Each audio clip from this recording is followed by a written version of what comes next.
మాజీ మంత్రి తన్నీరు హరీష్ రావు గతంలో సిగాచి పరిశ్రమ బాధితులకు అండగా ఉండి బాధితుల కుటుంబ సభ్యులతో కలిసి సంగారెడ్డి జిల్లా కలెక్టరేట్కు వచ్చి సిగాచి పరిశ్రమ బాధితులకు పరిహారం ఇవ్వాలని ప్రభుత్వంపై కంపెనీ యాజమాన్యంపై ఒత్తిడి తీసుకొచ్చినట్లు గుర్తు చేశారు. సిగాచి పరిశ్రమ ఘటనలో పూర్తి పరిహారం అందించాలని సోమవారం జిల్లా కలెక్టర్ ప్రావీణ్యను అలాగే ఎస్పీ పరితోష్ పంకజ్ ను ఎమ్మెల్యేలు చింతా ప్రభాకర్, మాణిక్యరావు, మాజీ డిప్యూటీసీ గడిల శ్రీకాంత్ గౌడ్లు కలిశారు. కలెక్టరేట్ వద్ద వారు మీడియాతో మాట్లాడారు. ప్రెస్ నోటు రిలీజ్ చేసిండ్రు, వాళ్ళు కూడా తెలియజేసిండ్రు. మరి ఆ రోజు జరిగినటువంటి ఘటనలో 54 మంది చనిపోవటం జరిగింది. వారందరికీ 25 లక్షల రూపాయలు కంపెనీ తరపు నుంచి, 1 లక్ష రూపాయలు మాత్రం ప్రభుత్వం తరపున ఇచ్చి మరి వాళ్ళందరూ బాధిత కుటుంబాలు కళ్ళల్లో ఒత్తులేసుకొని చూస్తూ ఉన్నారు. ఎప్పుడొస్తాయి అని ఎదురుచూపులున్నాయి. మరి ఆ రోజు కలెక్టర్ గారు వచ్చిండ్రు, ఎస్పీ గారు వచ్చిండ్రు, అందరు ఉన్నారు, అధికారులందరూ, ముఖ్యమంత్రితో సహా లేబర్ మంత్రి, అదే రకంగా ఆ మంత్రివర్గం కూడా అందరూ వచ్చిన్నారు. జిల్లా మంత్రి కూడా పాల్గొన్నాడు. మరి ఈ రోజు వరకు ఆ సమస్య అపరిష్కృతంగా ఉండటం, మరి ఆ కుటుంబాలందరూ కూడా బాధిత కుటుంబాలు ఎప్పుడొస్తే అని ఎదురు చూస్తున్నారు. మరి తొందరగా ఆ సమస్య పరిష్కారం కావాలని చెప్పి కలెక్టర్ను కోరడం జరిగింది. గతంలో కూడా మరి మంత్రి గారు మరి ఈరోజు వాళ్ళు ఇంత దుర్మార్గంగా వ్యవహరిస్తున్నారు. మరి అదే రకంగా వాళ్ళు ఏదైతే ఇస్తామన్నారో అది ఇవ్వకుండా కంపెనీ పునరుద్ధరణ చేసుకుంటా ఉన్నారు.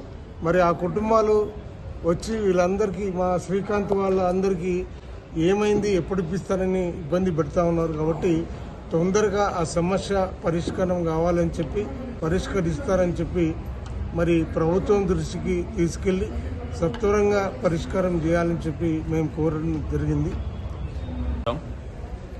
ఈరోజు సంగారెడ్డి కలెక్టర్ గారికి 4 నెలల ముందు జరిగినటువంటి సిగాచి ఘటన సంబంధించి ఆ యొక్క కాంపెన్సేషన్ 4 నెలలు గడుస్తున్నా ఇంతవరకు 25 లక్షలు మాత్రమే ఇచ్చి మిగతా వాటిని ఎగవేసే ప్రయత్నం చేస్తున్న సందర్భంగా హరీష్ రావు గారి సూచనల మేరకు ఈరోజు స్థానిక సంగారెడ్డి ఎమ్మెల్యే గారు, బీఆర్ఎస్ పార్టీ జిల్లా అధ్యక్షులు పెద్దలు చింతా ప్రభాకర్ అన్న గారు, అదేవిధంగా జైరాబాద్ శాసనసభ్యులు మాణిక్యరావు అన్న గారు, అదేవిధంగా బుచ్చిరెడ్డి అన్న గారు, వెంకటేశ్వర్లు గారు, మిగతా నాయకులతో పాటు ఈరోజు కలెక్టర్ గారిని కలిసి వెంటనే ఆ యొక్క కాంపెన్సేషన్ను బాధితులకు అందించాలని చెప్పి కోరడం జరిగింది.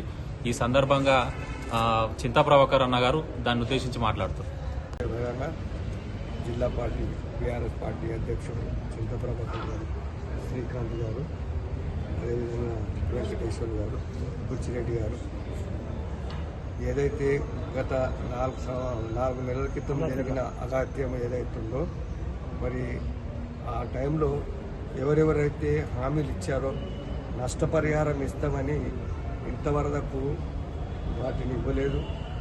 కాబట్టి ఏదైతే నష్టపోయిన వారికి చాలా ఇబ్బంది పెట్టినట్టు మరి మీరు చేస్తూ ఉన్నారు. నేను అడిగేది ఏంటంటే తప్పకుండా మీరు మాట ఇచ్చారు. సెంట్రల్ గవర్నమెంట్ నుంచి 2 లక్షలు అన్నారు, ఇంతవరదాకా అది కూడా రాలేదు. మిగతాది ఇది స్టేట్ నుంచి 1 కోటి రూపాయలు అన్నారు, ఇంతవరకు నా కంపెనీ ఇవ్వలేదు, నా ప్రభుత్వం కూడా ఇవ్వలేదు.